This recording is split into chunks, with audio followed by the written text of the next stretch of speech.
قرآن مجید کا 15واں سپارہ۔ اللہ تبارک و تعالیٰ نے آغاز اپنے محبوب کی معراج سے فرمایا۔ سبحان الذی اسریٰ بعبدہ لیلا من المسجد الحرام الی المسجد الاقصی۔ فرمایا پاک ہے وہ ذات جس نے اپنے بندہ خاص کو سیر کرائی مسجد حرام سے لے کر مسجد اقصیٰ تک۔ اور مسجد اقصیٰ کون سی؟ الذی بارکنا حولہ، جس کے ارد گرد ہم نے برکتیں رکھی ہیں۔ لنوریہ من آیاتنا، تاکہ ہم انہیں اپنی نشانیاں دکھائیں۔ معراج حضور کی سیر کا نام ہے۔ اللہ نے کہا محبوب آؤ اپنی سلطنت کی سیر کر لو۔ معراج حضور کی سیر و سیاحت کا نام ہے، بس سیر کرنے گئے تھے محبوب، اور رات کے تھوڑے سے حصے میں۔ اور مسجد اقصیٰ وہ مسجد جس کے ارد گرد ہم نے برکتیں رکھی۔ مسجد کے اندر برکتیں ہوتی ہیں کہ ارد گرد ہوتی ہیں؟ الذی بارکنا حولہ، جس کے ارد گرد ہم نے برکتیں رکھی ہیں۔ تو مفسرین نے فرمایا کہ مسجد اقصیٰ کے ارد گرد انبیاء کے مزارات تھے، تو فرمایا کہ اس کے ارد گرد ہم نے برکتیں رکھی ہیں۔ جہاں نبی کا وجود ہو وہاں برکت ہوتی ہے، جہاں ولی کا وجود ہو وہاں برکت ہوتی ہے۔ لنوریہ من آیاتنا، تاکہ ہم انہیں اپنی نشانیاں دکھائیں۔ واقعہ معراج ظاہر ہے ایک تفصیلی اور ایک بڑا حیرت انگیز اور محبوب کی عظمت اور شانوں والا واقعہ ہے۔ تو اللہ تبارک و تعالیٰ نے 15ویں پارے کا اور سورہ بنی اسرائیل کا آغاز اسی آیت سے فرمایا ہے۔ آیت نمبر 4 سے بیان ہوا ہے کہ بنی اسرائیل کو بائبل میں بتا دیا گیا تھا کہ وہ زمین میں 2 مرتبہ فساد اور سرکشی کریں گے۔ چنانچہ یہ دونوں مواقع آئے اور اللہ نے ان پر جابر بندے مسلط کیے۔ آیت نمبر 11 میں اللہ تعالیٰ نے فرمایا کہ انسان بڑا ہی جلد باز ہے، اسے بڑی جلدی ہے، بڑی جلدی کرتا ہے۔ آیت نمبر 12 میں بتایا کہ ہم نے نظام لیل و نہار کو اپنی قدرت کی 2 نشانیوں، اور ہم نے دن کو روشن بنایا تاکہ تم اپنے رب کا فضل تلاش کرو اور سالوں کی گنتی اور حساب کو جان لو۔ آیت نمبر 13 سے بتایا کہ ہم نے ہر انسان کا اعمال نامہ اس کے گلے میں لٹکا دیا ہے، یعنی اللہ کی قضاء و قدرت میں جو طے ہے وہ ہو کے رہے گا، اور قیامت کے دن یہ اعمال نامہ ایک کھلی ہوئی کتاب کی صورت میں ہوگا۔ بندے سے کہا جائے گا اپنا اعمال نامہ پڑھو، آج تم خود ہی احتساب کرنے کے لیے کافی ہو۔ جس نے ہدایت کو اختیار کیا تو اسی کا فائدہ اسی کو پہنچے گا، اور جس نے گمراہی کو اختیار کیا تو اس کا وبال بھی اسی پر آئے گا۔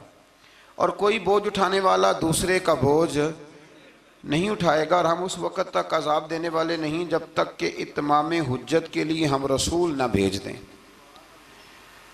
اگلی آیت میں قدرت کا ایک قانون بیان کیا گیا ہے کہ جب ہم کسی بستی والوں کو ہلاک کرنے کا ارادہ کرتے ہیں تو اس کو عیش و عشرت کا دل دادہ لوگوں کو اپنے احکام بھیجتے ہیں، پھر وہ ان احکام کی نافرمانی کر کے عذاب کے مستحق ہوتے ہیں، اور یوں ہم ان کو تباہ و برباد کر دیتے ہیں۔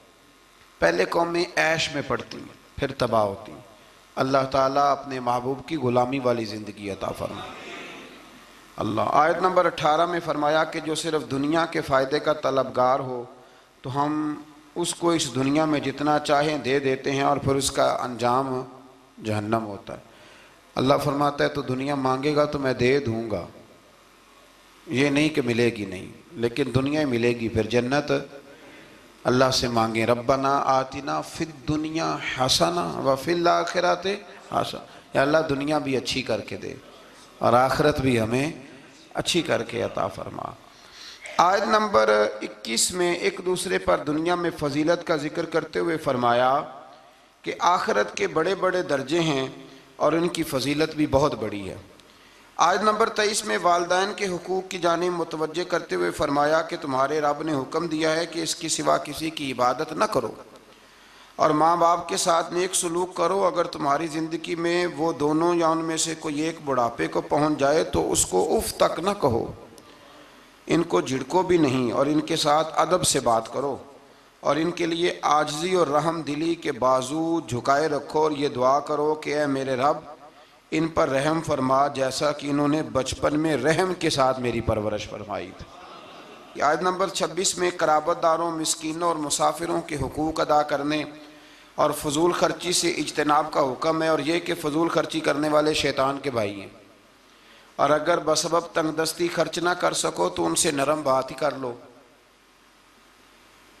فرمایا رشتہ داروں پہ خرچ کرو، اپنی ذات پہ فضول خرچی نہ کرو، اور اگر تم خرچ نہیں کر سکتے، غریب ہو، تو کم از کم اخلاق کا مظاہرہ ہی کر لو۔ رشتہ داروں کے اندر تلخ جملوں کا تبادلہ تو نہ کرو۔ آیت نمبر 29 نے تسلسل کے ساتھ احکام کا بیان ہے، تسلسل کے ساتھ۔ نمبر 1، فرمایا خرچ کرنے میں بخل، ہرس اور فضول خرچی کے درمیان میانہ روی کو اختیار کرنا، یعنی نیک کاموں میں کھلے دل سے خرچ کرنا اور مباح کاموں میں اعتدال کے ساتھ خرچ کرنا، اور ناجائز کاموں میں بالکل خرچ نہ کرنا۔ نمبر 2، ارشاد فرمایا کہ افلاس کے خوف سے اولاد کو قتل کرنے کی تمہیں ممانعت ہے، اور یہ کہ سب کا رزق دینے والا اللہ ہے۔ نمبر 3 میں فرمایا کہ زنا بہت بری چیز ہے، اس سے بچو۔ نمبر 4 میں قتل ناحق کی ممانعت ہے، اور قصاص لینے میں حد اعتدال میں رہنے کا حکم ہے۔ نمبر 5 میں یتیم کا مال کھانے کی ممانعت ہے، اور اس کے بالغ ہونے تک اس کے مال کی حفاظت کا حکم ہے۔ نمبر 6 وعدوں کے پورے کرنے کا حکم دیا گیا۔ یہ آیت نمبر 29 میں سارے احکام ہیں۔ اور نمبر 7 ناپ تول میں خیانت کی ممانعت کی گئی۔ نمبر 8 جس چیز کا علم نہ ہو اس کے در پہ ہونے کی ممانعت کی، جس کا پتہ نہیں اس مسئلے میں پڑھنے سے اللہ نے یہ تو بڑا مشکل کام بتا دیا ہے۔ یہاں تو جس کو بالکل بھی نہیں نہ پتا وہ بھی 1 2 3 فتوے تو دن میں دے ہی دیتا ہے، اللہ ماشاءاللہ۔ فرمایا جس کا پتہ نہیں اس کام کے پیچھے بے شک کان، آنکھ، دل ان سب سے روز قیامت سوال ہوگا۔ 9 نمبر میں فرمایا تکبر اور اطراء کے چلنے والے ٹھیک نہیں کرتے، ان کی مذمت ہے۔ نمبر 10 شرک کی مذمت بیان کی گئی، اور 11 نمبر پہ یہ بھی بیان ہوا کہ کسی کی روزی کی کشادگی یا تنگی کا مدار اس کی فضیلت یا بے قدری نہیں کہ بندہ اچھا نہیں تھا اس لیے اللہ نے پیسے نہیں دیے۔ فرمایا یہ اس کی بے قدری اس وجہ سے نہیں، یہ اللہ تعالیٰ کی حکمت اور مشیت کا معاملہ ہے۔ اللہ زیادہ بہتر جانتا ہے کہ کسی کو اس نے کیا دینا ہے۔ ان تفصیلات کے بعد فرمایا اے رسول یہ وہ حکمت والی باتیں ہیں جن کی ہم نے آپ کی طرف وحی فرمائی ہے۔ اقوال زری لکھے ہوتے ہیں نا، آپ اس طرح کریں سورہ بنی اسرائیل کی آیت نمبر 29 لکھ کے لگائیں۔ میں اکثر نا جب کوئی بندہ کہتا ہے نا اقوال زری، تو میں کہتا ہوں پہلے بتاؤ قرآن سارا تم نے لکھ کے لگا لیا، یاد کر لیا، حدیثیں ساری لکھ لی؟ اب تو انگریزوں کے قولوں کو اقوال زری بنا کے لوگ بیان کرتے ہیں۔ تو میں کہتا ہوں پہلے قرآن حدیث اپنے اللہ کے بندوں کی باتیں تو پوری کر لو، تم تو دور نکل گئے ہو۔ اللہ فرماتا ہے یہ حکمت والی باتیں ہیں، یہ تھوڑی حکمت والی بات ہے کہ رب فرما رہا ہے کہ کسی کی روزی کا کشادگی یا تنگی کا مدار اس کی فضیلت یا بے قدری پہ نہیں، بلکہ تو اللہ بہتر جانتا ہے کہ اس کو کیا دینا ہے۔ یہ بہت بڑی حکمت والی بات۔ آیت نمبر 40 میں کفار اور مشرکین کی اس خبیث فطرت کو بیان کیا گیا کہ خود تو بیٹوں کی تمنا کرتے ہیں اور اللہ کی طرف بیٹیوں کی نسبت کر کے کہتے ہیں کہ فرشتے معاذ اللہ اللہ کی بیٹی ہیں۔ آیت نمبر 44 سے بیان ہوا کہ 7 آسمان اور زمینیں اور جو بھی ان میں ہے اپنے اپنے انداز میں اللہ کی تسبیح کر رہے ہیں، ہر چیز اللہ کی حمد کے ساتھ اس کی تسبیح کر رہی ہے، لیکن تم ان کی تسبیح کو سن نہیں سکتے۔ آیت نمبر 45 میں فرمایا کہ منکرین آخرت قرآن کی تعلیمات سے استفادہ کرنے سے محروم رہے اور ان کے دل و دماغ حق کو قبول کرنے کی سعادت سے محروم ہیں، اور فصیح و بلیغ قرآن سن کر بھی نبی پر سحر زدہ ہونے کا تان کرتے ہیں معاذ اللہ۔ آیت نمبر 49 میں بتایا کہ منکرین آخرت کہتے ہیں کہ جب ہماری ہڈیاں گل سڑ کے ریزہ ریزہ ہو جائیں گی تو کیا ہمیں از سر نو پیدا کیا جائے گا؟ اللہ تعالیٰ نے فرمایا تم پتھر بن جاؤ یا لوہا یا کوئی اور مخلوق جو تمہارے خیال میں بہت سخت ہو، وہی رب ذوالجلال دوبارہ پیدا کرے گا جس نے تمہیں پہلے پیدا فرمایا تھا۔ آیت نمبر 52 میں عمدہ بات کرنے کا حکم دیا گیا، اور آیت نمبر 56 میں بتایا کہ باطل معبود اپنے پوجنے والوں کی تکلیف کو دور کرنے یا بدلنے کی قدرت نہیں رکھتے۔ آیت نمبر 61 سے ایک بار پھر فرشتوں کے آدم کو سجدہ کرنے اور شیطان کے انکار کرنے کا ذکر ہے، اور اس بات کا بھی کہ شیطان جو کچھ بھی کر لے اللہ کے خاص بندوں پر اس کا داؤ چلتا نہیں ہے۔ آیت نمبر 67 میں فرمایا کہ جب سمندری طوفان میں گر جاتے ہیں تو معبودان باطلہ کی بجائے صرف اللہ کو پکارتے ہیں. کافر بھی اس وقت اللہ ہی کو پکارتے ہیں، لیکن نجات کی صورت میں یہ لوگ پھر شرک میں مبتلا ہو جاتے ہیں. آیت نمبر 68 میں مشرکوں کو متنبہ کیا گیا کہ اگر ان پر کوئی آفت آ گئی یا انہیں خشک سرزمین میں کہیں دنسا دیا گیا یا کسی اور مصیبت میں مبتلا کیا گیا تو اللہ کے سوا کوئی نجات دینے والا نہیں ہے. آیت نمبر 70 میں بنی آدم کی عزت اور کرامت کا ذکر ہے کہ اللہ نے بنی آدم کو اپنی مخلوقات میں بہت سو پر فضیلت عطا فرمائی ہے. آیت نمبر 71 میں انسانوں کو اپنے پیشواؤں کے ساتھ بلائے جانے، دائیں بائیں اعمال نامے لینے والوں کو کامیابی کا بیان ہے، اور جو دنیا میں حق سے اندھا ہے وہ آخرت میں بھی اندھا ہے. قیامت میں اس کا کوئی پیشوا ہوگا اسی کے ساتھ ہی بلایا جائے گا نا. تو جو ساری زندگی کہتا رہے میں مانتا ہی نہیں کسی کو، کوئی امام نہیں، کوئی تقلید نہیں، کوئی شے نہیں، تو وہ کدھر جائے گا؟ ہاں اسی کے ساتھ جائے گا. اللہ تبارک و تعالیٰ سمجھنے کی توفیق عطا فرمائے. پھر اللہ تبارک و تعالیٰ نے آیت نمبر 73 سے کفار کے آپ صلی اللہ علیہ وسلم کو رائے حق سے ہٹانے کے باطل ارادوں کا ذکر فرمایا. اللہ تعالیٰ نے حق کے راستے میں آپ کی ثابت قدمی کو اپنا فضل قرار دیا ہے. آپ کو جزیرہ عرب سے نکالنے کی کفار کی سازش کا ذکر کرتے ہوئے فرمایا کہ وہ ایسا کرنے میں کامیاب ہو بھی جائیں تو برے انجام سے بچ سکتے نہیں. اشارتاً 5 نمازوں کا حکم فرمایا، فجر کی فضیلت کا بیان کیا، نماز تہجد کی ترغیب، اور رسول اللہ صلی اللہ علیہ وسلم کے لیے مقام محمود جو مقام شفاعت کبریٰ ہے، جہاں کھڑے ہو کے رسول پاک امت کی سفارش فرمائیں، عطا کیے جانے کا بیان ہے. آیت نمبر 81 سے حق کی آمد اور باطل کے نیست و نابود ہونے کا بیان ہے، اور یہ کہ قرآن میں اہل ایمان کے لیے شفا بھی ہے اور رحمت بھی ہے. آیت نمبر 83 میں انسان کی اس فطرت کا ذکر ہے کہ نعمتوں پر ناشکری اور مصیبت پر نا امیدی کا اظہار کرتا ہے، یہ اس کی فطرت ہے. آیت نمبر 85 میں اس امر کا بیان ہے کہ یہود نے رسول اللہ صلی اللہ علیہ وسلم سے روح کے بارے میں سوال کیا تو اللہ تعالیٰ نے فرمایا کہ اے رسول صلی اللہ علیہ وسلم کہہ دیجئے کہ روح میرے رب کے امر سے ہے اور تم کو محض تھوڑا سا علم عطا کیا گیا. اس سے یہ بتانا مقصود ہے کہ جن چیزوں کی حقیقت جاننے پر ہدایت اور نجات موقوف نہیں نا، ان کے در پہ ہونے کی تمہیں ضرورت بھی نہیں ہے. آیت نمبر 88 میں ایک بار پھر قرآن کے مثل لانے کا چیلنج اور کافروں کے عجز کا بیان. آیت نمبر 90 سے مشرکین مکہ کے بعد فاسد مطالبات کا ذکر کرتے ہوئے فرمایا کہ انہوں نے کہا ہم اس وقت تک آپ پر ایمان نہیں لائیں گے حتیٰ کہ آپ ہمارے لیے زمین سے پانی کا کوئی چشمہ جاری کر دیں، یا آپ کھجوروں اور انگوروں کے باغات کے مالک بن جائیں جن کے نیچے نہریں بہہ رہی ہیں، یا آپ ہمیں جس عذاب سے ڈراتے ہیں وہ لے آئیں، یا آسمان کو ٹکڑے ٹکڑے کر کے ہم پہ گرا دیں، یا اللہ اور فرشتوں کو ہمارے سامنے بے حجاب کر دیں، یا آپ کے لیے سونے کا گھر ہو، یا ہم آسمان پر چڑھ جائیں اور پھر آسمان سے ہم پر کتاب نازل کریں جس کو ہم پڑھیں. ان سب مطالبات کے جواب میں اللہ نے فرمایا اے رسول صلی اللہ علیہ وسلم کہہ دو میرا رب ہر عیب سے پاک ہے، میں کوئی شعب دے باز نہیں ہوں، بلکہ میں تو اللہ کا وہ بندہ ہوں جسے اللہ نے اپنا رسول بنا کے بھیجا ہے. یہ کچھ لوگ نا شعبدوں کی باتیں کرتے ہیں، آج بھی کرتے ہیں، فلانے پیر صاحب ہیں جی، یہ جو کچھ لوگ بڑے بڑے نادان ہیں نا، یہ ساری آپ پڑھ لیں آیت نمبر 90 تو وہی سارے سوالات ہیں جو آج کا بد مذہب ولیوں کے بارے میں کرتا ہے. کہتا ہے اگر ایسے ہیں تو پھر یہ کر دیں پھر وہ کر دیں. او خدا کے بندو، ولی شعبدے دکھانے نہیں آتے، بندوں کو رب سے ملاتے ہیں. ان کا کام پیغام حق دینا ہے، ان کا یہ کام نہیں ہے. آیت نمبر 94 سے کفار مکہ کے اس اعتراض کا ذکر ہے کہ اللہ نے بشر کو رسول بنا کے کیوں بھیجا؟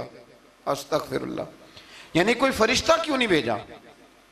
اللہ تعالیٰ نے فرمایا رسول صلی اللہ علیہ وسلم کہہ دو اگر زمین میں فرشتے بستے اور اطمینان سے چلتے پھرتے تو ہم ان پر آسمان سے فرشتہ ہی رسول بنا کے نازل کرتے. اگر فرشتوں کی طرف رسول بنانا ہوتا تو پھر کس کو بناتے؟ فرشتوں کو.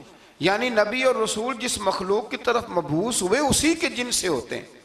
ان آیات میں یہ بھی بتایا کہ منکرین آخرت کو ان کے منہوں کے بل اندھا، گونگا اور بہرا بنا کر اٹھایا جائے گا اور ان کا ٹھکانہ جہنم ہے.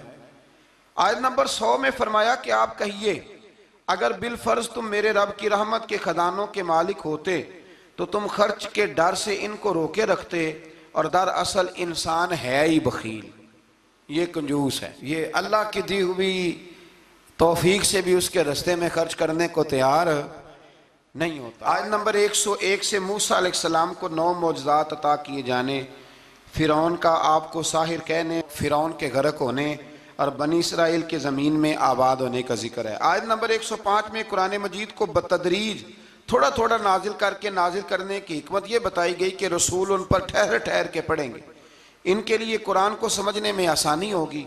مشرکین مکہ اعتراض کرتے تھے کہ کبھی آپ اللہ کہتے ہیں کبھی رحمان کہتے ہیں، ہم تو رحمان کو نہیں جانتے، تو اللہ نے فرمایا رسول کہہ دیجئے کہ معبود برحق کو تم اللہ کہہ کے پکارو یا رحمان کہہ کے پکارو،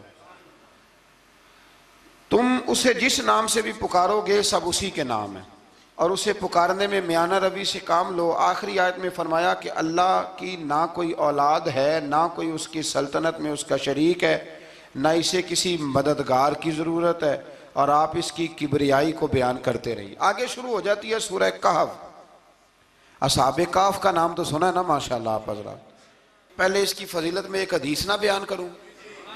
نبی کریم صلی اللہ علیہ وسلم نے فرمایا، یہ مسلم شریف کی حدیث ہے، دجال آئے گا قیامت کے قریب اور بڑے لوگوں کو گمراہ کرے گا، تو حضور نے فرمایا جو سورہ کہف کی 10 آیات زبانی یاد کر لے نہ وہ دجال کے فتنے سے بچ جائے گا۔ اللہ توفیق عطا فرمائے۔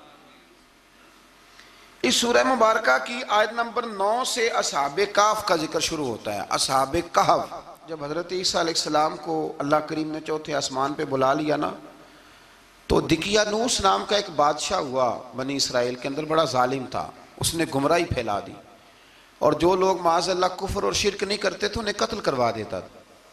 تو 7-8 نوجوان اپنا ایمان بچا کے بھاگے۔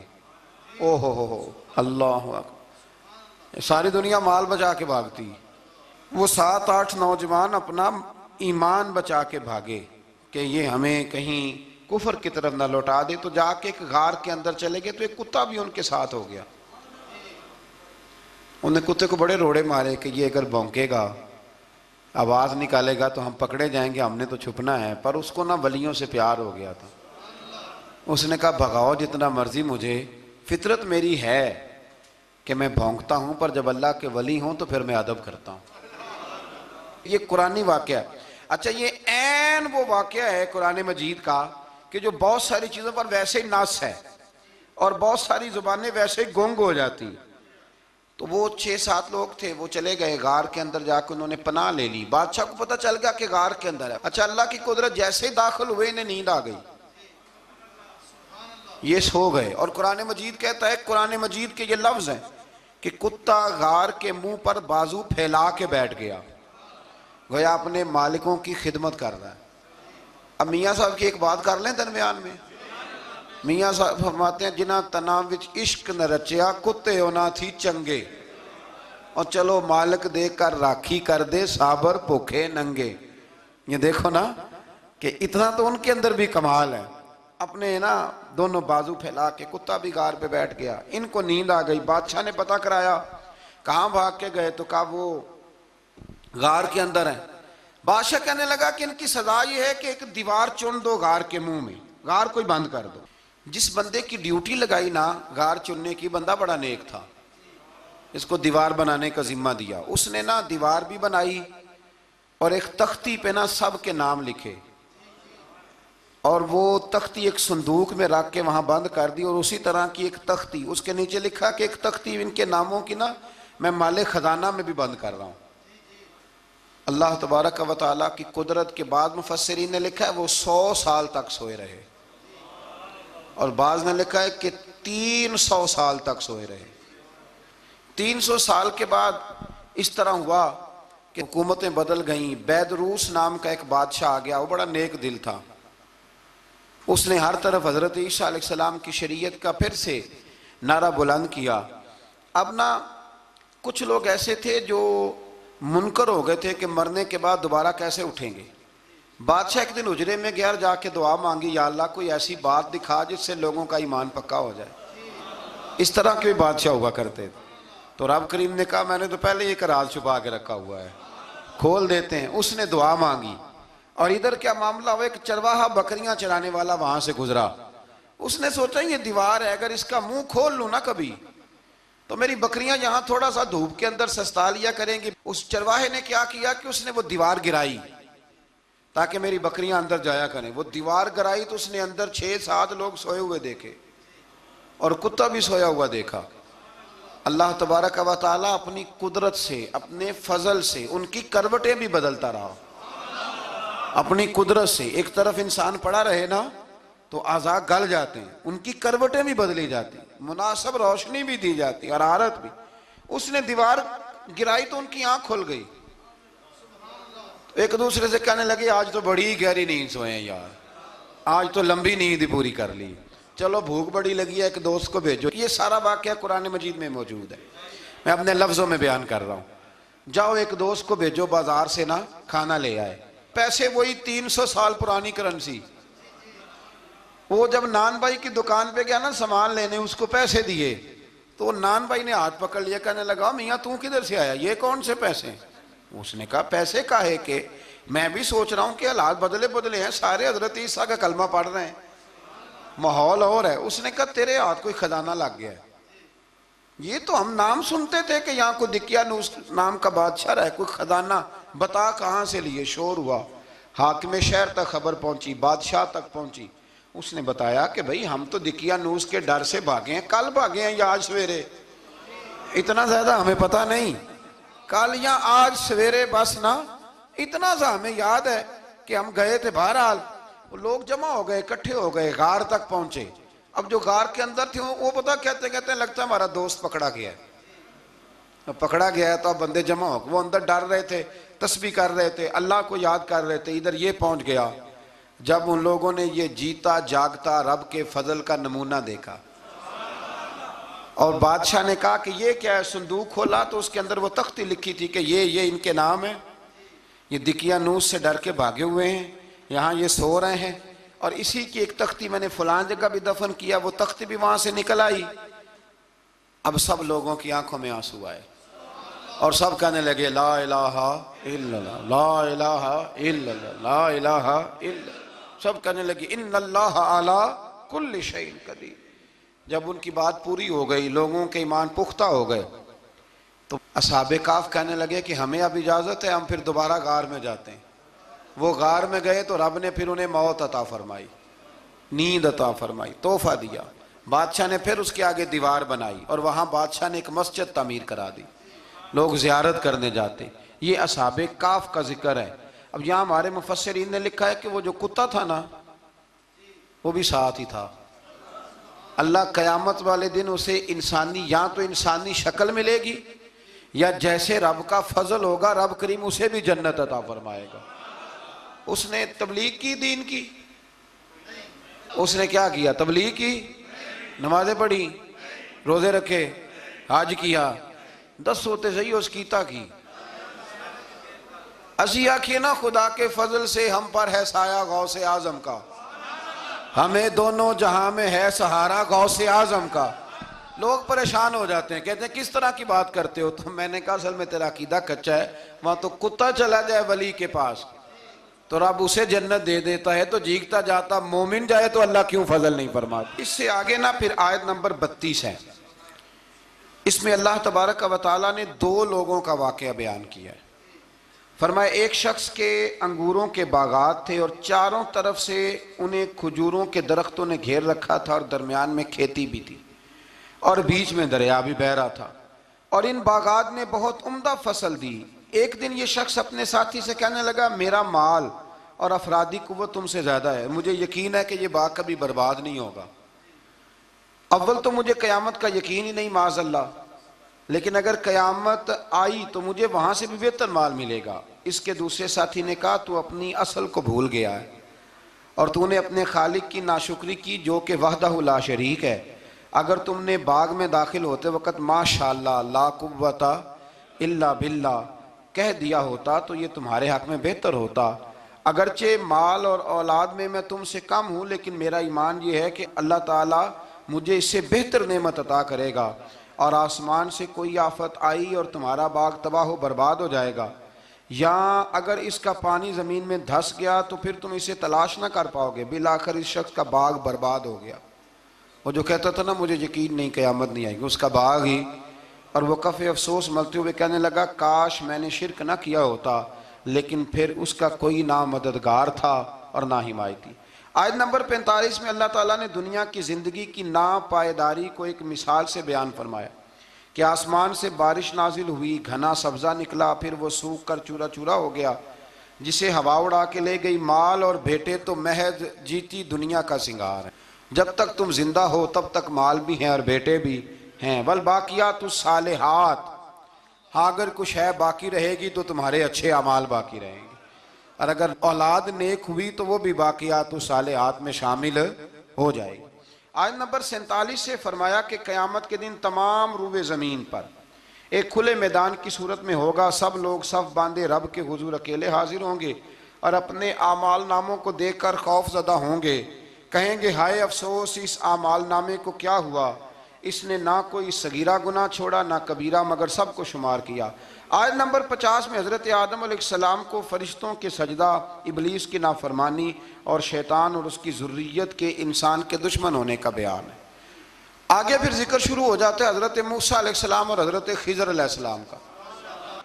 یہ لفظ خضر بھی ہے اور خضر بھی ہے، یہ دو تین طریقوں سے پڑھا جاتا ہے۔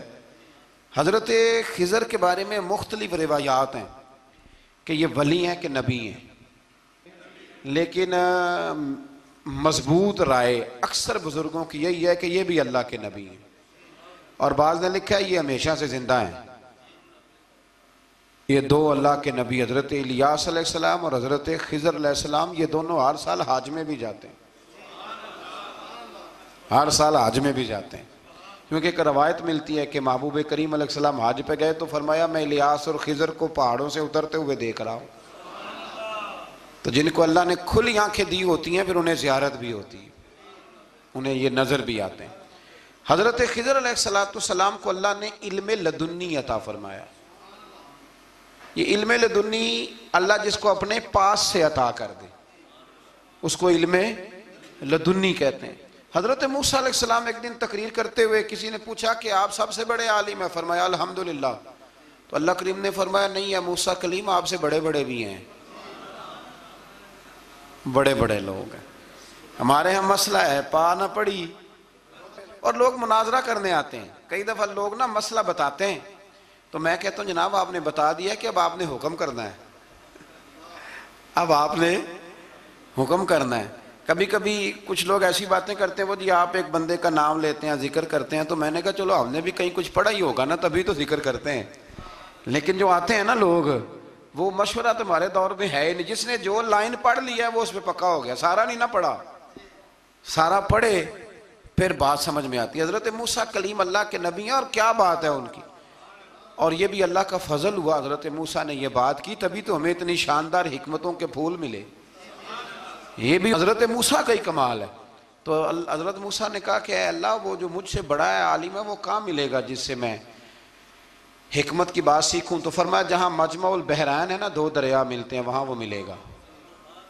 حضرت موسیٰ کلیم سے اللہ نے فرمایا کہ جاؤ جہاں دو دریا ملیں گے نا وہاں تمہیں وہ شخص ملے گا۔ تو یا اللہ میں کس طرح، فرمایا زادرہ ساتھ لے جاؤ کھانے پینے کا سامان۔ حضرت موسیٰ کلیم لے گئے، مچھلی بھی لے گئے، فرمایا یہ مچھلی جہاں تمہارے برتن سے نکل کے دریا میں داخل ہو وہاں دریا میں شگاف پڑ جائے گا، وہاں وہ تمہیں شخص ملے گا۔ حضرت موسیٰ نے اپنے خادم حضرت یوشع بن نون علیہ السلام کو بھی ساتھ لیا، یہ بعد میں حضرت موسیٰ علیہ السلام کے جانشین ہوئے۔ یہ دونوں سفر پہ نکل گئے، ایک جگہ پہ پہنچے جہاں پہاڑ تھا ساتھ دریا بھی تھا، اس کے نیچے آرام کرنے لگے۔ حضرت موسیٰ کلیم سو گئے تو یوشع بن نون علیہ السلام موجود تھے، مچھلی جھٹ سے نکلی دریا میں داخل ہو گئی، وہاں راستہ بھی بن گیا۔ اب اٹھے حضرت موسیٰ کلیم، جب اٹھے تو فرمایا چلو چلیں، تھوڑا آگے جا کے فرمایا بھوک لگ رہی ہے کھانا تو نکالو۔ انہیں یاد آیا، کہنے لگے حضور مچھلی تو دریا میں چلی گئی تھی۔ فرمایا تو نے بتایا نہیں، وہی تو ہماری منزل تھی جہاں مچھلی دریا میں گئی۔ پھر وہاں سے واپس آئے قدموں کے نشانوں پہ، وہاں پہنچے جہاں مچھلی گئی تھی، تو وہاں ایک شخص لیٹا ہوا تھا، چادر لے کے آپ نے سلام لی تو انہوں نے کہا وعلیکم السلام یا موسیٰ کلیم اللہ. تو آپ نے فرمایا آپ کون ہیں؟ فرمایا میں وہی ہوں جس کو آپ تلاش کر رہے ہیں. تو فرمایا آپ نے مجھے کیسے پہچانا؟ فرمایا جس رب نے تمہیں بھیجا ہے نا اس نے ہی مجھے بتایا ہے کہ موسیٰ آ رہے ہیں، موسیٰ آ رہے ہیں. اب حضرت خضر نے جو کچھ فرمایا وہ بڑا شاندار ہے. فرمایا موسیٰ کچھ باتیں ایسی ہیں جن کا آپ کو علم ہے اور مجھے نہیں، اور کچھ ایسی ہیں جن کا مجھے علم ہے اور آپ. اللہ اکبر. یہ کبھی ہماری سمجھ میں بات آ جائے، یہ کبھی سمجھ میں آ جائے. کچھ باتیں ایسی ہیں جس کا مجھے علم ہے، اور یہ بڑے بڑے سیانے بندے نہیں مانتے. بڑے بڑے میں عالم ہوں جی، تو آپ عالم ہیں میاں ایک شعبے کے، لیکن بہت سارے دنیا میں شعبے ہیں نا. دین کے عالم کا درجہ سب سے بڑا ہے، لیکن قانونی مشاورت کرنی ہے تو آپ وکیل سے کریں گے. گاڑی کے بارے میں پوچھنا ہے تو کسی مکینک سے پوچھیں، لیکن آپ بن کے نہ بیٹھ جائیں. فرمایا جس کا آپ کو علم ہے مجھے نہیں، اور جس کا مجھے علم ہے ان میں سے آپ کو نہیں. تو کہا میں پھر آپ کے ساتھ رہنا چاہتا ہوں اور میں وہ سیکھنا چاہتا ہوں جو آپ بتا رہے ہیں. تو حضرت خضر فرمانے لگے صبر کر لیں گے میرے ساتھ؟ یہ سب سے مشکل کام ہے. یہ سب سے، یعنی ہر بات کی تو یہاں لوگوں کو وضاحت چاہیے. کھانسے بھی تو آپ کو بتانا پڑے گا کھانسے کیوں، ہنسے بھی تو آپ کو بتانا پڑے گا ہنسے کیوں. بے بزرگ ہیں، بزرگوں کی باتوں میں حکمتیں ہوتی ہیں، لیکن ہم حکمت کی طرف جانے کو تیار نہیں ہوتے. ہمیں تو فوری طور پہ جواب چاہیے، حل چاہیے. حضرت موسیٰ علیہ السلام جناب خضر کے ساتھ چلے. فرمایا صبر کروں گا، میں چلتا ہوں آپ کے ساتھ. دریا کے قریب گئے کشتی میں بیٹھنے کے لیے، تو کشتی والوں نے حضرت خضر کو پہچان لیا، بغیر کرائے کے سوار کرایا. اور جب پار اترنے لگے تو حضرت خضر نے کشتی کا ایک تختہ ہی توڑ دیا. حضرت موسیٰ کہنے لگے یہ آپ نے کیا کیا؟ انہوں نے نیکی کی، آپ نے تختہ توڑ دیا. فرمایا آپ کو کہا تھا نا آپ نے صبر نہیں کرنا، آپ کو کہا تھا نا. فرمایا چلو میں صبر کروں گا. تھوڑا آگے گئے تو ایک نوجوان لڑکا، ابھی چھوٹی عمر ہے، وہ ملا. حضرت سیدنا خضر علیہ السلام نے اسے قتل ہی کر دیا. فرمانے لگے آپ نے قتل ہی کر دیا؟ ایک قرآن مجید ہے بھائی. میں کبھی کبھی سوچتا ہوں یہ ہم کسی درویش کی بات سناتے تو بندے اڑ جاتے. فتوے نکلتے کہ نہ نکلتے؟ میرا خیال ہے ہر مسجد سے نکلتے. اور فتوے ایک ایک جتنے مسجد میں نمازی ہوتے سب کے ہاتھوں میں فتوے ہوتے. قتل کر دیا، قتل ہی ہو گیا بندہ. تو حضرت سیدنا موسیٰ علیہ السلام فرمانے لگے آپ نے قتل ہی کر دیا. فرمایا میں نے کہا تھا نا آپ نے صبر نہیں کرنا. آپ فرمانے لگے چلو اگر اب میں بولا نا تو بے شک آپ مجھے علیحدہ کر دیجئے گا. حضرت موسیٰ کلیم اب بولا تو علیحدہ کر دیا. ایک بستی میں داخل ہوئے، بستی کے لوگوں سے پانی مانگا تو انہوں نے پانی بھی نہ دیا، آرام کرنے کو جگہ بھی نہ دی. پر وہاں ایک دیوار گر رہی تھی، حضرت خضر علیہ السلام نے سیدھی کرنی شروع کر دی. ساری دیوار بنائی. تو حضرت موسیٰ کہنے لگے کن لوگوں کی خدمت کر رہے ہو جنہوں نے پانی بھی نہیں دیا، انہوں نے پانی تک نہیں پوچھا. فرمانے لگے بس بھئی آپ نے وعدہ کیا تھا کہ اب بولیں گے تو بے شک علیحدہ کر دینا. آپ بولیں، اب آپ کا اور میرا ساتھ زیادہ نہیں چل سکتا. آپ بولیں. جو بول پڑے نا، غلامی کرے تو رستے لمبے چلتے ہیں، اور جو بولے نا جس کو وضاحتیں چاہیے ہو وہ غلام نہیں ہوتا، اس کے ساتھ پھر باتیں لمبی. ہاں تو آنکھ بند کر کے چل. ہاں آزم یاتے لائیے ہی نہ تجھے لائیے تھے، پھر آنکھ بند کر کے پیچھے چل کے بات ختم ہو گئی. حضرت خضر علیہ السلام نے جب کہا نا کہ اب آپ کا وعدہ ختم ہو گیا، فرمایا میں آپ کو جانے سے پہلے حکمت بتاتا ہوں.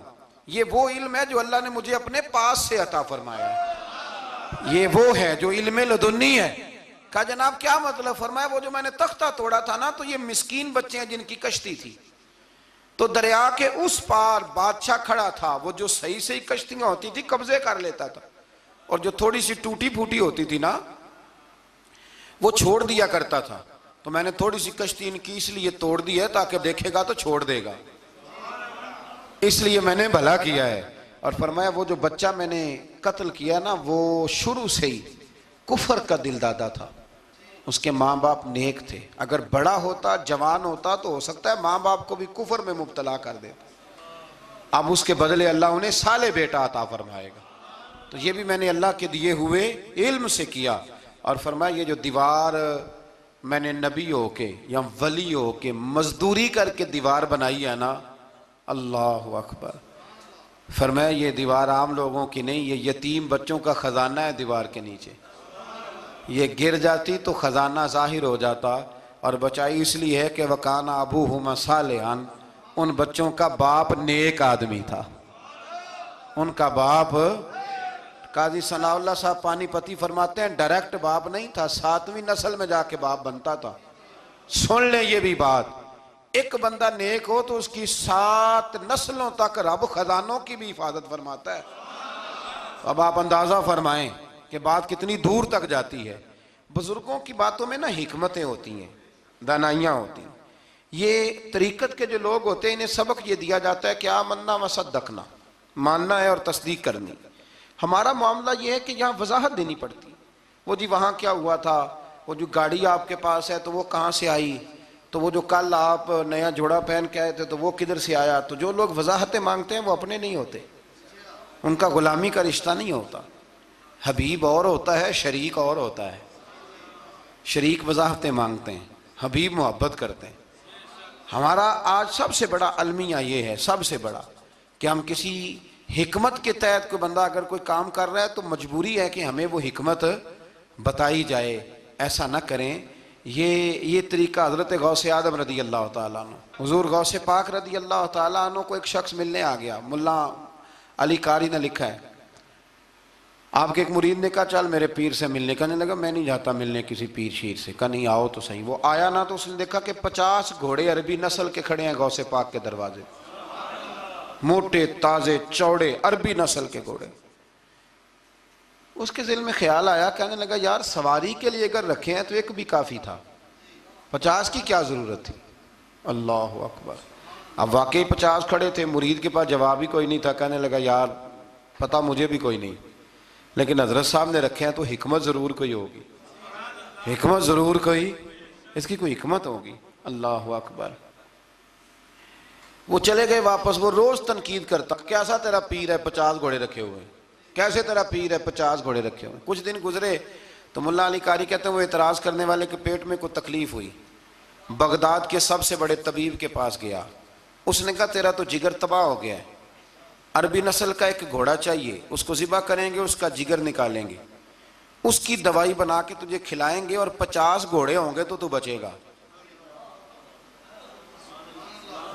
اب پریشان ہو گیا، کہنے لگا گھوڑے ہیں تو صحیح، پر جو میں حال کر رہا ہوں گا گھوڑے تو نہیں ملیں گے، میرا تو جوتوں والا کام ہے، وہ شاید مل جائیں۔ لیکن جب انسان مرنے لگتا ہے تو پھر اس کو ڈوبتے کو تنکے کا سہارا۔ اپنے دوست کے پاس گیا، کہنے لگا چل تیرے پیر کے پاس چلیں۔ اس نے کہا تجھے نہیں لے کے جانا، تو تنقید کرتا ہے۔ کہتا ہے ایک دفعہ چاہیے کیا، کہا گھوڑے۔ کہنے لگا تیرے لیے رکھے ہیں کوئی، جا دوڑ جا، میرے حضرت صاحب کی ضرورت کیا ہے۔ لیکن جب غوث اعظم کی خانقاہ میں داخل ہوئے نا تو حضور غوث اعظم اٹھ کے ملے۔